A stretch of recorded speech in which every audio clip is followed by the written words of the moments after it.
Welcome to today's webinar hosted by the YCD Colorado Student Board. I'm Lamise McCowie, one of the student co-chairs. Today's topic is combating human trafficking of youth, and we're being joined by Cara Napolitano. I'm so sorry if I butchered that. Cara is a research and training manager at the Laboratory to Combat Human Trafficking based in Denver, Colorado. She holds a Master's of Arts degree in International Development with concentrations in International Human Rights Law and Refugee Protection from the Joseph Corbell School of International Studies at the University of Denver. Before completing her education, she spent 8 years working and volunteering in Africa, the Middle East, and Asia, working mostly with education-based NGOs in post-conflict areas. She worked at Human Trafficking Index Project Manager, conducting anti-trafficking research with the Human Trafficking Center at the University of Denver for 2 years before joining LCHT as a staff member in 2017. She was appointed to Governor's Colorado Human Trafficking Council Prevention Task Force in 2018. Also, in 2018, she played an integral role in conducting research on the Colorado Project to comprehensively combat human trafficking 2.0 at LCHT. For the last 2 years, she has led training and education efforts at LCHT, training more than 8,000 individuals in 2 years in 40 countries across rural and urban Colorado. I would also encourage people, if you can, to keep your cameras on and to introduce yourselves in the chat with, sorry, not your cameras on, to introduce yourself in the chat with your name and your school or location. But I'll let you take it away. Thank you so much. And I don't want to butcher your name too, Lamise, maybe? Perfect. Well done. Sorry about that really long introduction. I should have shortened it. Thanks so much, everyone, for being here and for taking a little bit of time in your evening to be back on your screens. I'm sure that is not, your number one priority at this time of night. I'm sure you want to be relaxing. So I'm very grateful for your willingness to learn more about this on your Monday evening. And yeah, thanks so much for introducing yourselves in the chat. It's really helpful to know where people are calling in from or zooming in from. I don't want to spend much more time on introductions because I want to dive into this really challenging topic and make sure that we have enough time for questions at the end. So yeah, thank you so much. And I appreciate the pronouns. I use she, her pronouns too. And sorry for not mentioning that earlier. So yeah, please do continue to introduce yourselves. And I'm going to share my screen here in a moment. I just want to say a couple of things before I do that. One is that this is a really hard topic. It's never an easy conversation for anyone. And if you find yourself in a situation where you are needing support, I want you to feel free to reach out to myself or to the social workers at your school or to the organizers of this event, so that we can make referrals for either safe reporting or support in this really challenging conversation. So do feel free to privately chat me. My name's Cara, and I can connect you to resources or stay online afterwards for a conversation if anyone's interested. I do always want people to turn on their cameras, but I don't want people to feel pressured to do that. So that's a tough one for me. But if you are willing to turn on your camera, great. And if it feels safer for you to leave it off, that's okay too. What was the last thing? I want to answer questions. So, I've got the chat open. I'm sort of seeing you introduce yourselves in real time. No worries if you don't know how to turn your camera on. But I'm seeing you introduce yourselves in real time. And I'll also see the questions come into the chat. So if you have questions while I'm talking, don't hold back. You can go ahead and ask your question in the chat. And if it makes sense for me to answer it in that moment, then I will. And if it's something that I'm about to get to shortly or that it would make sense to answer at the end of the conversation, then I'll do that too. So feel free to put questions in the chat anytime and I'll answer them either in the middle of my conversation as I see them come in, or a little bit later at the end when I have time to answer questions. So just wanted you to know all of that. And I'm going to share my screen. Okay. All right. So let's see here.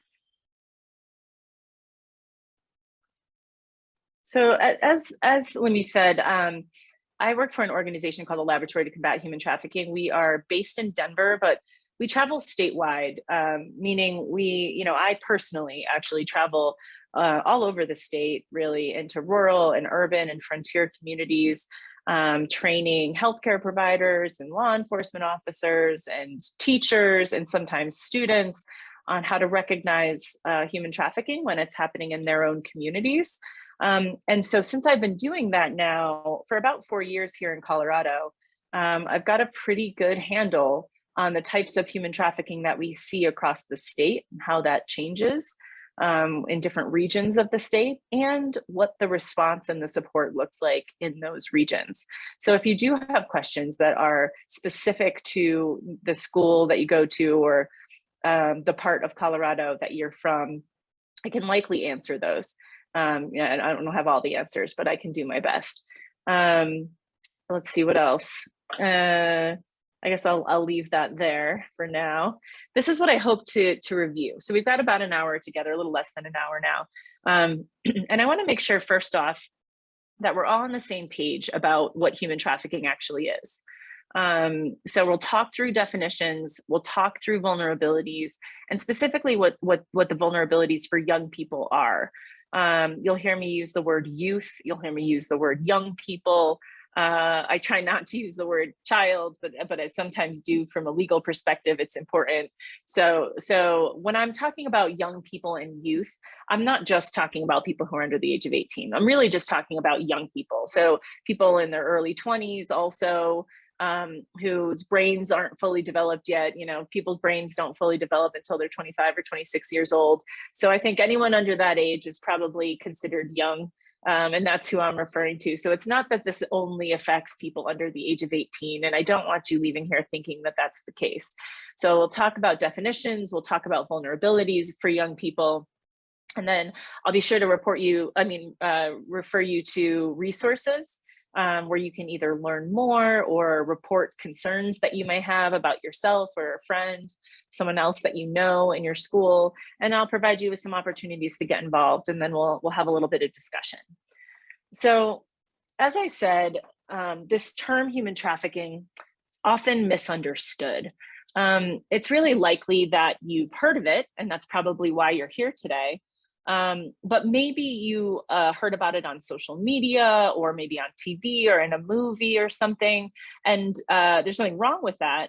But a lot of the times media doesn't tell us the whole story. They tell us the parts that they want us to know about, right? And so there's a lot that's sort of hidden about this crime. And we even see some really sensational things that are meant to grab our attention and maybe get us a little bit nervous or motivate us to get involved that also might not be accurate and maybe over representation or like I said, overly sensationalized. So it's very important that we understand what this really is and what this really looks like in our Colorado communities. So, one thing that I'd like you to do while I continue to talk about this is if you could put some things into the chat, some things like, what are some words or phrases that come to mind when you hear this term human trafficking? Or like, what movies have you seen or TV shows have you seen or whatever that taught you about human trafficking? Like, where did you hear about this, or what have you heard? And it doesn't have to be perfect. I'm not looking for a textbook definition exactly. So I see kidnappings, I see Love 146. That's a really cool organization. Thank you, Rocky. Yeah, so keep putting stuff like that into the chat. And while you do that, I want to talk a little bit about some of the ways that we hear this word used, or these words used. We hear the term modern slavery, and I see the word slavery in this in the chat here. That is true and not true, right? It's something that is used or interchangeably with the term human trafficking, but there's a lot of people, a lot of folks out there who don't like the term slavery, as it's very different, right? Because slavery, as we used it historically, refers to chattel slavery, state sanctioned, a government sanctioned slavery. Whereas modern slavery or human trafficking is very different from that. It's illegal and it's very covert, and really a very different experience, though obviously it does have some similarities. Yeah, I see Law and Order episodes and Criminal Mind episodes, and that's really interesting. Yeah, and I don't watch that much TV, so I haven't really seen any of those, but I know they do a pretty good job on those shows. So yeah, Criminal Minds, right? Absolutely. I think those might be probably a little bit more accurate than, say, like the movie Taken, which is a good thing. I also want to say, though, that they usually do focus on sex trafficking, and they usually do focus on the sex trafficking of women and girls. And sex trafficking is a thing, and the sex trafficking of women and girls is definitely a thing. I'm not saying that it's not, but it's really just one form of trafficking affecting one section of the population. And so, the sex trafficking of women and girls is horrendous, but boys and men and trans individuals, non-binary folks are also trafficked for sex. And then there's this whole other topic of labor trafficking that often doesn't even get talked about at all. So thank you so much for those of you who put this stuff in the chat. It was spot on. I see the word vulnerability and airport security, which is also spot on. We're in the process of doing a huge public awareness campaign, actually, in the Denver International Airport, for example, right now. So yeah, and then we've got one more that just came in: the vulnerability of youth in a situation where they don't have power. Yeah, I mean, that's it. It's really all of these things that you've put into the chat, but I'm going to synthesize it a little bit. So here's the sort of textbook definition of human trafficking. It's a severe form of exploitation for labor, including sex as a form of labor, through the use of force, fraud, or coercion. Okay, so we've got labor trafficking and we've got sex trafficking. And we're saying it's exploitation, someone forcing or frauding or coercing someone else into performing labor or sex acts against their will for the profit of somebody else, right? So important to acknowledge that labor trafficking is actually incredibly prevalent, and even more so with youth, where people are being forced to work very long hours without getting paid overtime, or not getting paid at all, or not getting paid minimum wage, or getting paid with gifts of some kind, but not actually getting paid what they're supposed to be from a legal perspective.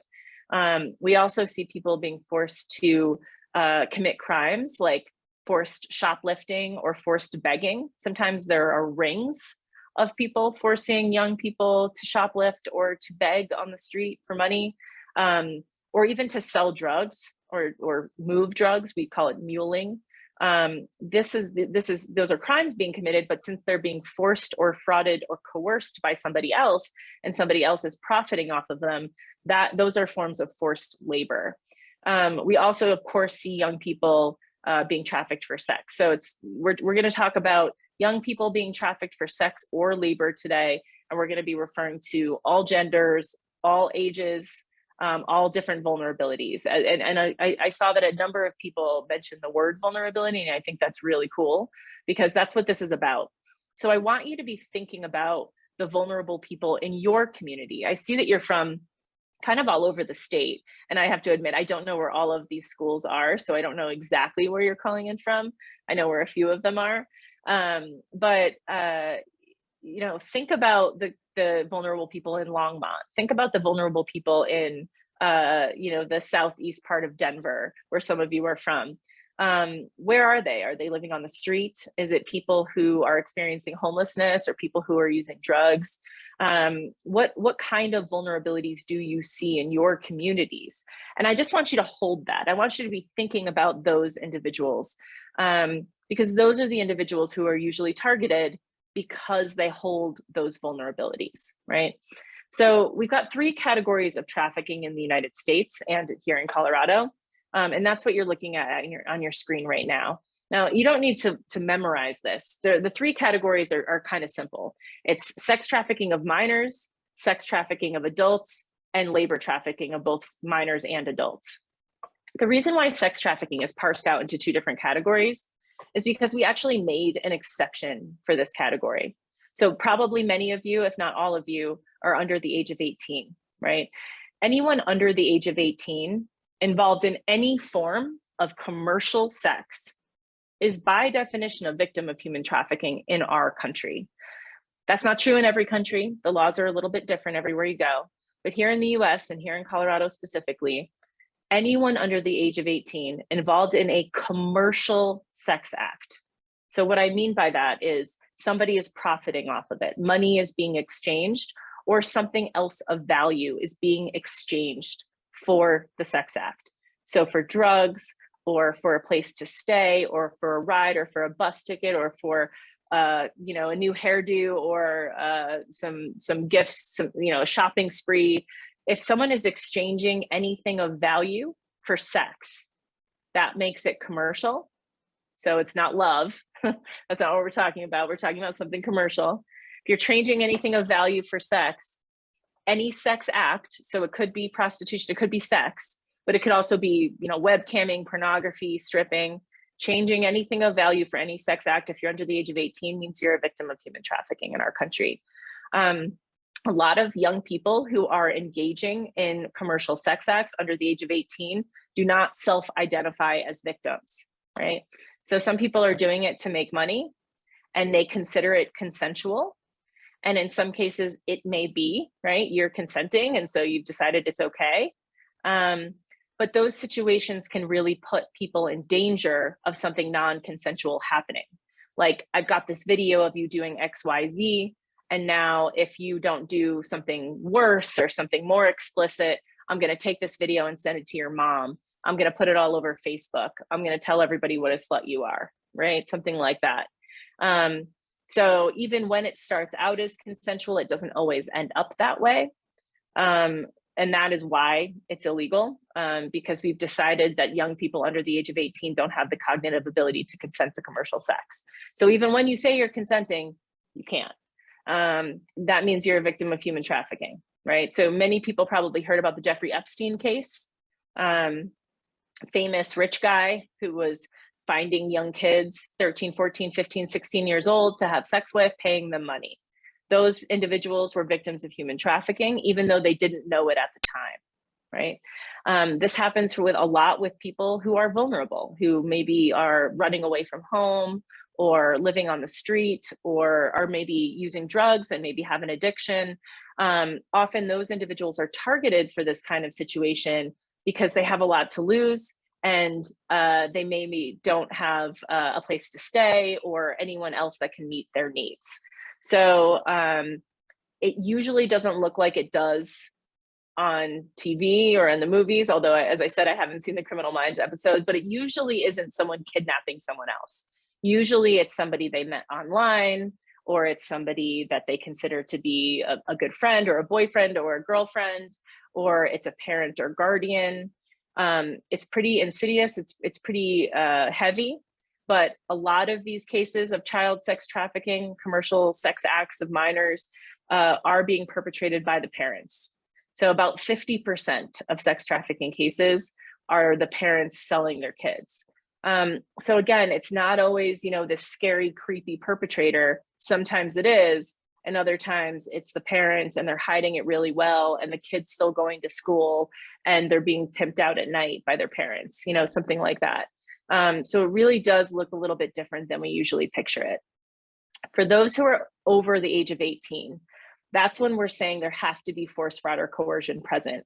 So, people who are 18 or over can consent to commercial sex, right? They can go strip in a strip club or engage in pornography, right? That's legal for someone who's 18 or over. But if they're being forced or frauded or coerced into doing that, then they're being sex trafficked, right? And so we've taken away the fact that you have to have force, fraud, or coercion for those who are under the age of 18, but there does have to be force, fraud, or coercion for those who are over 18. What's force, fraud, or coercion, you say? You might ask. Force is physical force. So sometimes people are being physically forced, right? They're being beaten up or they're locked up somewhere. But a lot of the times they're not. A lot of the times it's fraud and coercion that gets someone into a situation like this. Like somebody is told that they love them, that they're going to marry them, that they start, they're in love and they're going to take them away from, whatever it is that they don't like in their own home, and they're going to escape with this person.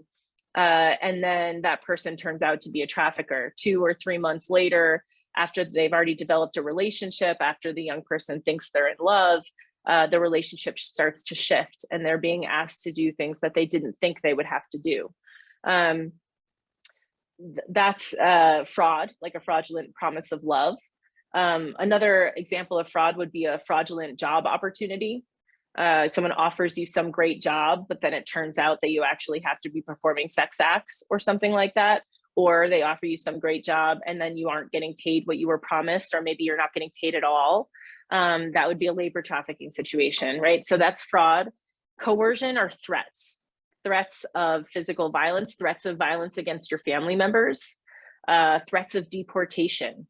Immigrants especially are vulnerable to threats of calling ICE or threats of losing their immigration status. Do this, or I know your parents are undocumented, I'm going to call ICE, right? Something like that. So that's coercion. Coercion is an incredibly powerful tool.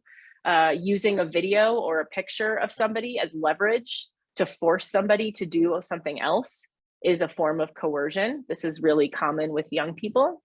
So that's what we mean when we say force, fraud, or coercion. In the third category here, we're talking about forced labor. I already talked a little bit about forced criminality, or the kinds of forced labor we see with young people. But I also want to point out that the major industries that we see here in Colorado with forced labor are things like agriculture, ranching, construction, the restaurant or hospitality industry, like hotels and restaurants. We see a lot of anything involving migrant farm workers, so meat packing plants, dairy farms, potato farms, that kind of thing. Or we see it in landscaping, or we see it in domestic servitude, like where nannies or caretakers are caring for someone else's home. So a lot of these professions are things that people do either seasonally, or they have a high percentage of immigrants or young people. And so again, the traffickers are targeting those people they think are vulnerable, where they can find leverage to use against them. So this isn't limited to those who are foreign-born youth or females. That's just sort of a shout out to some of these myths and misconceptions that we hear. But foreign nationals are disproportionately represented, meaning immigration status, as I said, is often used as a form of coercion. And so we see it's somewhere between 50 and 60% of cases in Colorado are happening to immigrants, but that still leaves 40 to 50% happening to folks from Colorado who were born in Colorado or who are being trafficked through the state of Colorado. This doesn't just happen to youth. It certainly does, and young people are vulnerable for lots of reasons, that some of which I've already named and some others, but it also happens to adults. And actually more of the trafficking cases that we see are happening to adults. Of course, this presentation is going to focus on youth trafficking, but I didn't want you to think that only youth are trafficked, right? The majority of trafficking victims that we're aware of are actually adults. And this certainly doesn't just happen to females, right? More females are trafficked for sex than other genders, but it's only about 70%.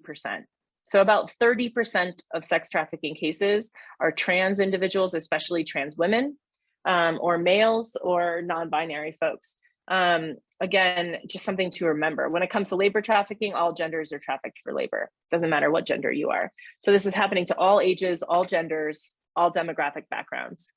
As a reminder, a minor cannot consent to commercial sex.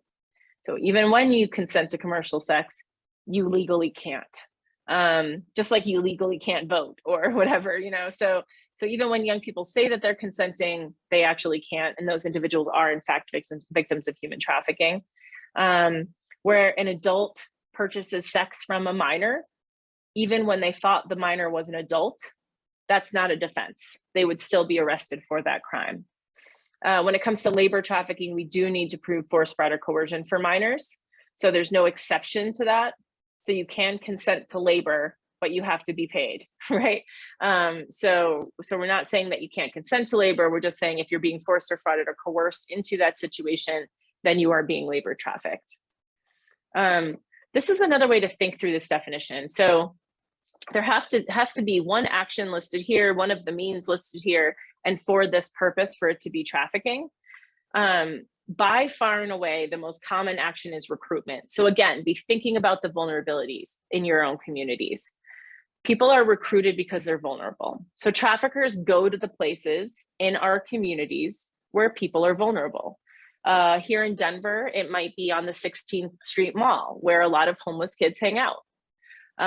Or it might be in one of the parks where a lot of people do drugs. Or it might be at a school where they might be advertising for some great jobs for young people. Or it might be online and they're looking for people who are online who are unhappy and lonely, and offering them, in all of these cases, the traffickers are offering them the things that they need. So they're going to the places where people are vulnerable and they're saying, you're looking for love? I love you. I'll take care of you. Come with me. I'll help you run away from that abusive household that you're in, or whatever. Or you need a job? I've got a great job. Here, come with me. I'll show you the job. Or you're looking for drugs? I've got that drug. It's right here in my pocket. Here's some. Oh, don't worry about payment. I'll front it to you. But now you owe that person a debt and they have power over you, right? So all of these different ways that someone might be recruiting, these are the common things that we see. Sometimes online, sometimes in person. Sometimes people are harbored. That means locked up, chained up. A lot of the times people think that's the only way that this could happen. I get asked, like, why wouldn't someone run away if they weren't locked up? And I hope that the answer is a little bit more obvious now that you've heard me talking for about 20 minutes. I mean, the answer is simple to me. The answer is that people don't run away because they don't have anywhere to run away to. When someone's being trafficked by their parents, where are they going to run to? They don't think anyone will believe them, right? They don't have anywhere to go. They would be homeless without their parents. When someone's being trafficked by, a family member, same thing. Or sometimes they are experiencing homelessness and they're trading whatever it is, the labor or the sex, for a place to stay so they don't have anywhere else to go, right? So sometimes people are locked up, but they don't have to be, and often they're not. It's also important to remember that often they're either going to school or going to work just like the rest of us, and then they're being trafficked like in their downtime outside of school, something like that. So they're walking among us day in and day out. Sometimes people are being moved around, transported. We see people moved across the southern border into the US. We see people moved across the US, sometimes through Colorado or to Colorado. And sometimes we see people being moved around either from town to town or from their house to a motel. So we do see movement in these situations, but it's not mandatory. I promise you there are people in your community who are being trafficked out of their own homes and are never leaving their homes. So transportation is one possible action, but it's not the only one. Sometimes people are provided. I know this one is rough to hear, but I want you to hear the truth. So I'll just tell you anyway. Sometimes people are provided, like I provide access to my kid in exchange for something else. So let's say a parent is suffering from drug addiction. They may trade access to their kid to pay off their drug debt. Or they are way behind in rent and they trade access to their kid for rent. That would be provided. And then there's obtained. That's that snatched off the street, the kidnapping narrative. In my 15 years of doing work like this, I very rarely hear this as an action. It's very uncommon here in the United States. I have seen it in other countries. But here in the US, most of the time, really overwhelmingly, people know their trafficker. They met them online. It's a family member. Sometimes it's a teacher or a coach. Sometimes it's, an intimate partner, boyfriend or girlfriend. But it's not usually a perfect stranger, though it's possible. We've already talked through what force, fraud, or coercion mean. The big star there is to remind us, though, that there doesn't actually have to be force, fraud, or coercion if the person is a minor and they're engaged in commercial sex. So that's an exception to that force, fraud, or coercion rule. And then the purpose is for commercial sex or labor or services. So at its core, trafficking is about profit. Somebody else is profiting off of somebody's sex work or labor, right? And they're using force, fraud, or coercion to do it. So that's what often differentiates trafficking from other crimes. There has to be a commercial component. So I'm not saying that if there's no commercial component, that it's not a crime. I'm just saying it's not trafficking if there's no commercial component. So it still matters. And there's lots of different crimes that intersect with this experience. So sometimes people are being trafficked, but they're also experiencing domestic violence or child abuse, or sometimes they're experiencing wage theft or other labor violations, all happening simultaneously.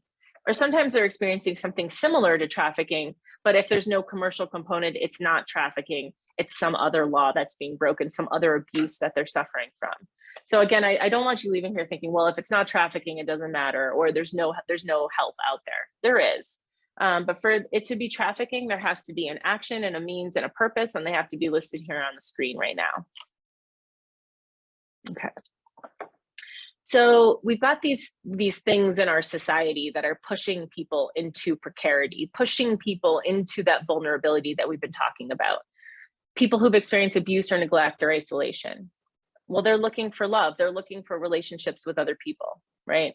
Or people who are experiencing homelessness and they're looking for a family and a home, just like everyone else. People who are experiencing trafficking, they're not deviant. They're not stupid. They're forced to make really hard choices that can sometimes lead to someone stepping in and exploiting them, right? So if someone's experienced abuse or neglect or isolation and they're looking desperately for love and acceptance, and someone offers them that thing that they've been looking for so desperately for so long, well, it's very human to accept that offer of love, right? And accepting that offer of love is not the same thing as consenting to exploitation that may happen later. So even when someone is being trafficked by someone that they consider to be a boyfriend or a girlfriend or a husband or a wife or some kind of intimate partner, that doesn't mean that they're consenting to that abuse. They may have consented to the love, but they didn't consent to all the horrible things that happen after. And it's really important to remember that.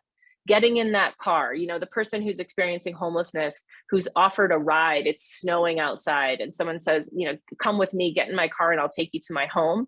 You know, the person that gets in that car didn't consent to all of the horrible things that might happen after. All they consented to was the thing that they were offered, you know, the ride and the home. So we have to not blame victims for what's happened to them. Again, they're not stupid and they're not deviant. They're being forced to make really tough choices in order to survive. And someone is playing in on that vulnerability, right? People who are experiencing poverty or can't get a job in the regular economy, or people who are facing discrimination. Let's say you have a trans individual in a rural community that doesn't accept that identity.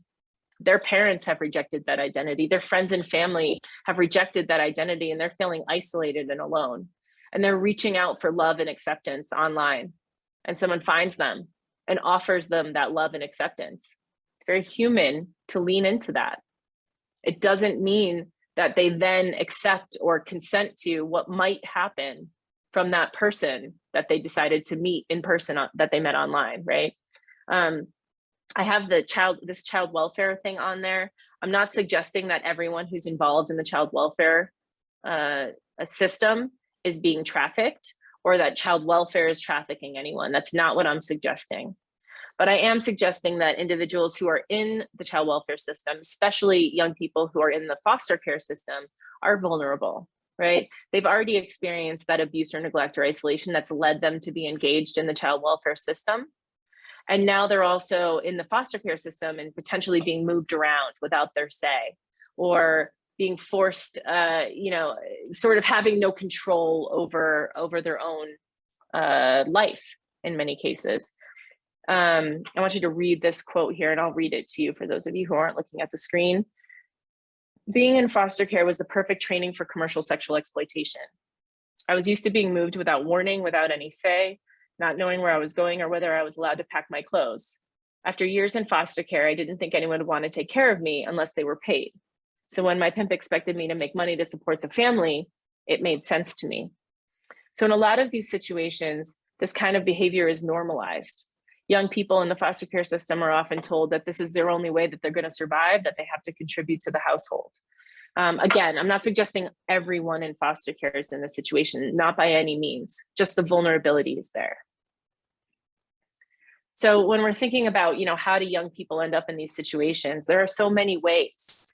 We talked about parents selling their children. We've talked about violence and kidnapping. We've talked about seduction, false advertising for great jobs like being a model or acting or door-to-door sales crews. A lot of those door-to-door sales crews are really exploitative. I really encourage you to be very careful when you're taking a job with a traveling sales crew or anyone who offers you a job in modeling, acting, or dancing. Usually that's just not how it works. So if you are ever offered a job in any of these fields, I highly recommend you run it by parents or a trusted adult and your friends, and make sure that they think it's a good opportunity and that it's safe. One thing I haven't mentioned yet is peer recruitment. I know this is a tough one to hear about also, but we hear a lot about kids recruiting other kids. So, if you may have heard about somebody in your school who's got some new great job and is showing up with new clothes and their nails done and new phones and all this stuff, and you're wondering where they got it. Be careful if someone says, join me, I've got this great job opportunity. Again, run it by your parents, run it by your friends, make sure they think it's a good opportunity as well. Because often those young people are being forced to come in and find other kids to join these traveling sales crews, or sometimes it's a sex trafficking situation, being forced to sell sex or make videos. Just be careful. We also see obviously people being persuaded into through the internet, through chat rooms or profile sharing sites. You would know them better than me probably. Don't trust what people tell you about who they are online. Most of the time, they are not telling you the truth. Be very wary of someone who asks for your phone number that you meet online, because that takes everything offline. And now you've got this intimate connection with people. Also be very, very careful of what you make public on your profiles. I'm sure you have accounts in TikTok and Instagram and other things that I'm totally not aware of. I know I'm not hip. But be very careful of the kind of information you put on there. Your address, or the town that you live in, or where you work, or how many siblings you have, or if you have pets, or if you only have one parent, or maybe no parents. Be really careful revealing that kind of private personal information online, because people will use that to leverage you into things or to trick you into believing that they know you in a way that they should. Be very, very careful about what you put online. I'm actually going to skip that stuff. Okay, so yeah, what this was telling us, it was just the COVID and the impact that COVID has had on the pandemic. COVID has had a very negative impact on human trafficking. We've had a lot more cases actually, as people are more and more desperate, as more and more people are becoming homeless. But I don't suspect that that's a big surprise for anyone. Obviously, COVID didn't do anything good. And also we've had this onslaught of people being recruited online because of COVID. So more and more people are being recruited online since COVID hit. I've got some headlines here for you. These are 3 cases that involved youth in very different ways. You can Google them and learn more about any of them. I won't spend too much time here because I want to make sure we have enough time for questions. But each one of these cases were either children or young people were being trafficked. The first one was Sean Crumpler the trafficker was a 50-year-old white male who was very wealthy. This is his house. It's in Aurora. He used to go to places where homeless kids hung out, and he would recruit them back to his house. He would offer them drugs and clothes and food and toys and all kinds of things, a house, all in exchange for sex with him. And they were minors, and they were mostly minor males, as he was gay. So he was recruiting young boys back to his house and forcing them to have sex with him in exchange for all of this stuff. The second one here, the leader of the Colorado sex trafficking ring gets 472-year term. This was the more traditional pimping situation that you probably saw in Criminal Minds and Law and Order. where someone is pimping out young girls. He was getting them high and forcing them to have sex against their will with 10 to 15 people per day. And he was incredibly violent. So he was locking them up. He was physically assaulting them. And this third one, this one happened in a rural community outside of La Junta in the southeastern part of the state, where a family from the Philippines was being forced, and the family was a husband and wife and 3 school-aged boys, young kids, who were being forced to work on a farm without any pay and with very little food or water and no breaks for about 3 years, basically as slaves on this farm. And the trafficker was a family member. It was the family's sister who was married to the farm owner. So the farm owner was a white male who married a Filipino woman, and it was her family that they were trafficking on the farm. It was the Child Protective Services and Adult Protective Services that actually noticed the exploitation and were able to get these people resources into safety. So lots of different ways that young people and adults can be trafficked in Colorado. Okay, so we've got a few minutes left, and I want to move through these slides pretty quickly because I want to leave time for questions. But I want to help you to be able to identify this, and then I'm going to give you some phone numbers, okay? So this is what we would call the ideal victim. Like if you Google trafficking, this is what comes up. Usually over-sexualized young girls. Usually they're portrayed as white or Asian. They usually look really scared and innocent. And this does happen, right? I'm not suggesting that young girls aren't trafficked. They are. But the problem with this being our only narrative is that if that's the only thing we're ever looking for, and that's the only thing we think trafficking looks like, then that's the only thing we're ever going to find. And we're missing it. Like we're missing everybody else, right? Boys, men, people in labor trafficking situations, people of color, right? So really incredibly important to change that narrative, to be more inclusive, more comprehensive. I want you to know that overwhelmingly, most people will not ask for help. They usually do not know that they're being trafficked because they haven't had a training like you, and their trafficking experience usually doesn't look like it does in the movies. And B, they're terrified, right? They've got all kinds of threats against them, right? And so if they do disclose to you, they're afraid something terrible will happen to them or their family members. So not only are they not asking for help, but they're usually actively trying to hide it from you. So just know that. In addition to the fear and the trauma that they've experienced, there may be language barriers. They may not know their rights, so they may not know that what's happening to them is in fact trafficking. They've likely been socially or physically isolated, meaning they've been told nobody cares, no one's going to believe them, and they've got nowhere to go. And in some cases, they've been taken away physically from their hometown or from their local, where they're from their communities, and they actually don't have anywhere to run to. They wouldn't know where to run. There's a lot of stigma or shame associated with these experiences. People are embarrassed, right? There's a lot of fear and a lot of distrust of systems, right? Because in many cases, the schools, the healthcare facilities, the law enforcement officers, they've missed it. We've all missed it for years. And by now, the young people simply don't think anyone will help. Physically, there are some things that you can look for.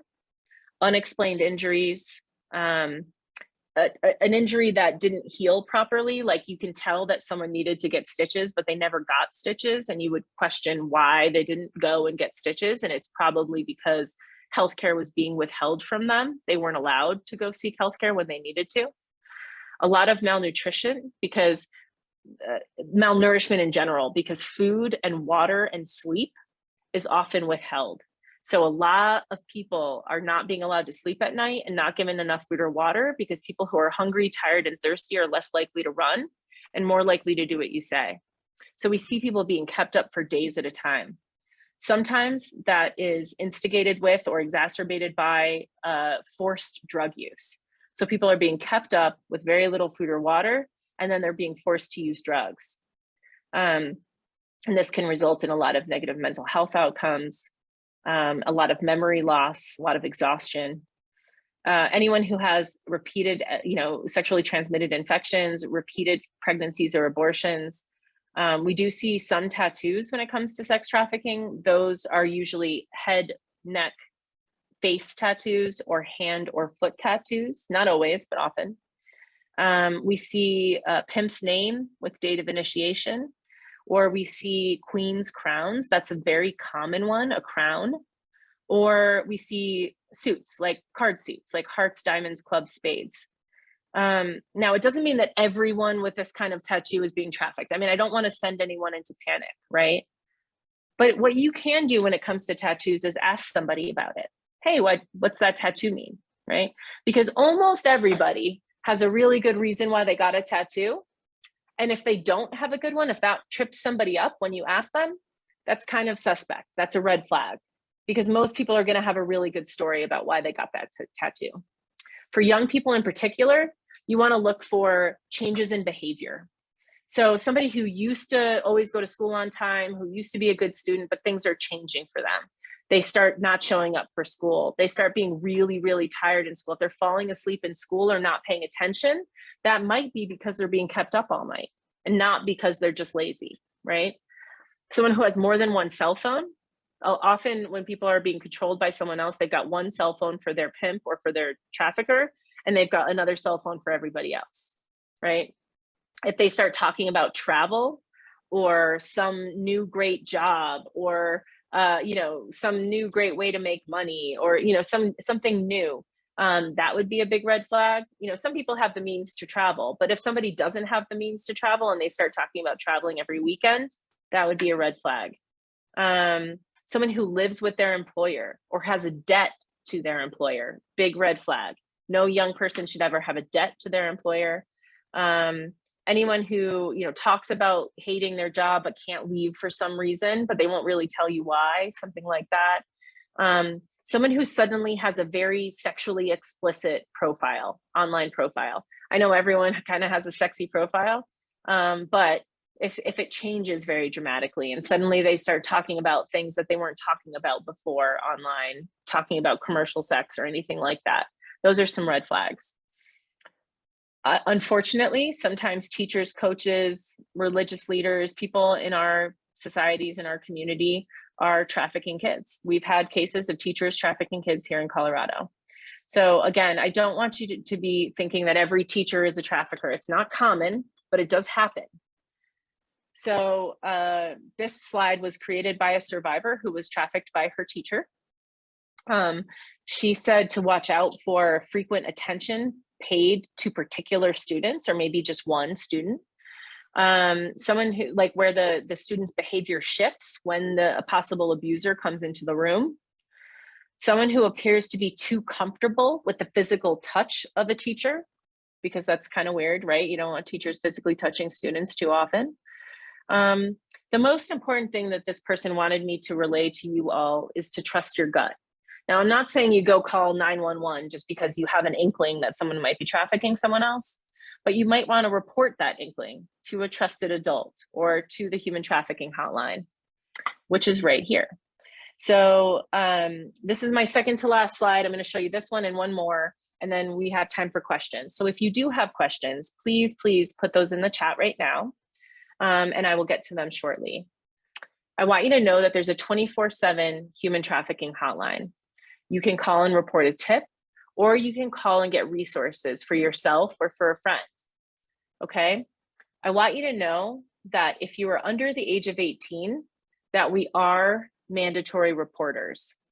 So in the case of a situation where the person is under the age of 18, we are mandated to report that to law enforcement. I want you to know that because I want to be upfront and transparent with you.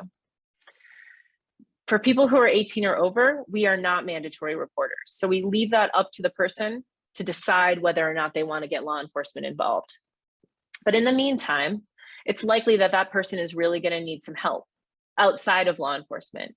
Like maybe they need housing or a job or clothes or food or transportation away from an abusive situation. You can get all that by calling this hotline, and it is 24/7. I highly recommend calling or texting. Trying to find the right resources on your own online is really challenging, especially if you're not that familiar with the resources in Colorado. So I really recommend calling. You can remain anonymous if you want, so don't worry about that. We'll ask your name, but you can say, I choose not to disclose. So just know that this is a resource that's available for you 24/7. The people that you talk to are awesome. I've trained all of them. We've got about 100 volunteers and they're all amazing. This isn't an answering service. So if you call, you're going to talk to somebody who gets it and who can help.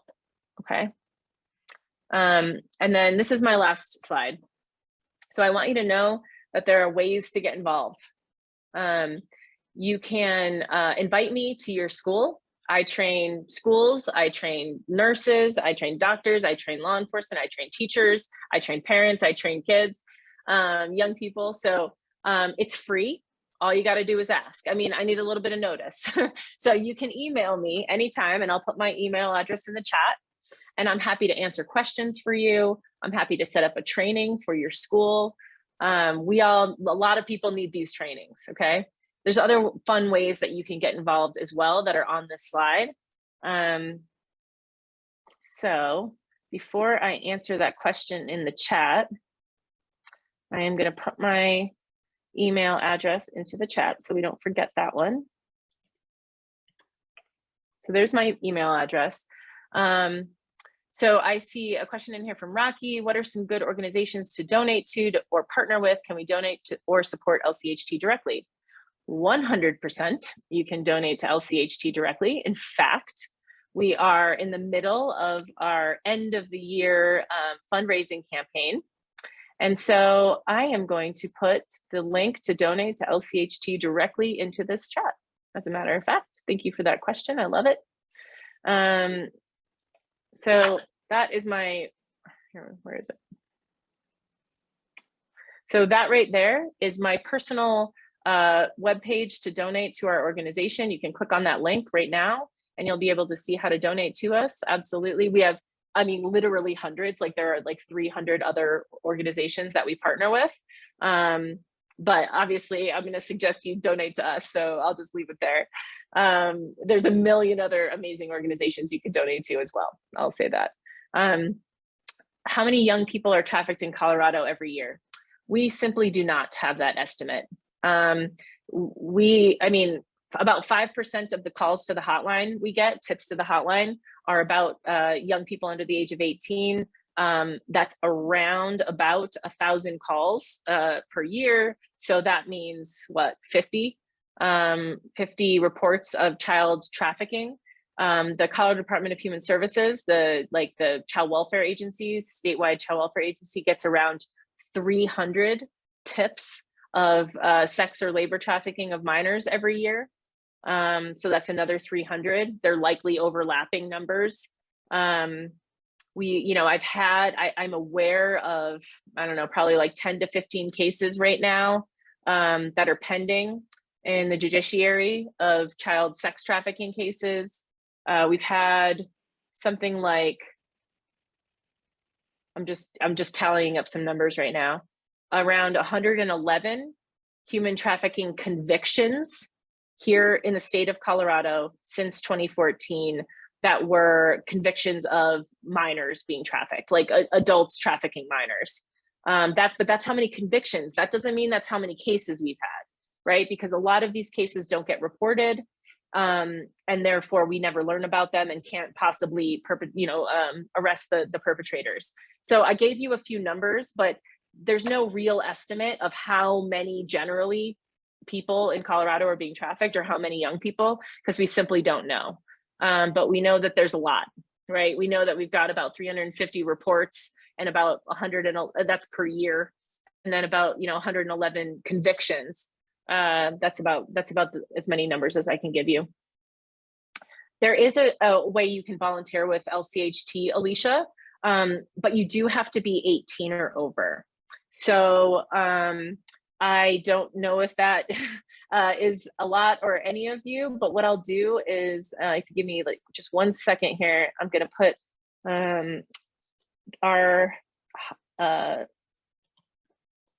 okay, so that's our website, combathumantrafficking.org. Alicia, if you go to that website and you click on the Get Involved tab, which I just put the Get Involved tab into the chat, then you'll see the opportunity to volunteer as a hotline advocate. That is our biggest volunteer opportunity. But again, you do have to be 18 or over. What if you came across someone that you'd like to report to those human trafficking organizations, but are worried you might get caught in the middle by the traffickers? Yeah, I mean, that's a great question, Lamise. There's no way that the traffickers are going to know, at least on our end, that you're the one who reported. It will never, there's no possible way for it to ever get back to them. All of our information is kept on very secure servers. We don't, report that information out. So, that's what I can control. You can remain anonymous when you make a report if you want. So I understand the fear there. You could potentially, let me just call and not report anything, but just have a conversation with the person on the end of the hotline about what would happen next. Like, tell them that you have a tip, you might run a report, and ask them more about what would happen next. Because every situation is different. Like if the victim is a minor, we're going to be mandated to report that to law enforcement. So that would have to go to law enforcement. But again, I mean, we're never, ever, ever, ever going to be releasing your name to anyone except for law enforcement in that case. And if you wanted to remain anonymous, then we wouldn't even release it to law enforcement. So it's really unlikely that the traffickers would know that it was you. But I know that that might not be exactly what you want to hear. I would, also just say that reporting is usually a good thing, right? People need help. So I'd encourage you to do it, but I don't want you to be putting yourself in a dangerous situation. It's 7 o'clock now, so I know we're sort of out of time. And I haven't seen any other questions come in that I didn't get to yet. But again, I want you to really do feel free to reach out to me. Use my email address. I do this for a living, full-time, all day, every day. So I'm happy to do more trainings. I'm happy to just answer questions for you. Lamise, if you want to contact me offline, we can have a conversation about, potentially what reporting might look like. If you'd like, I'm happy to talk you through that, or connect you to a victim advocate who can talk you through it if you're interested, or if anyone else is. Yeah, thank you so much again for giving me all this time. I don't know if anyone, if Lamise or anyone else has any. Oh, I see one more question in the Q&A. If the trafficking happens in a different state, then if the victim is in Colorado now, you can call the Colorado number. If they are not in Colorado now and it happened in a different state, then you would call the National Human Trafficking Hotline, Martha. So so you just Google it. Just Google National Human Trafficking Hotline and the number will come up. And it's very similar to ours, but it's for every other states. Great question. Okay. Yeah, my pleasure, everyone. Thank you so much again. And please take care of yourselves tonight. I know that was a really hard conversation. So go hug your dog and eat some ice cream, okay? Have a great night.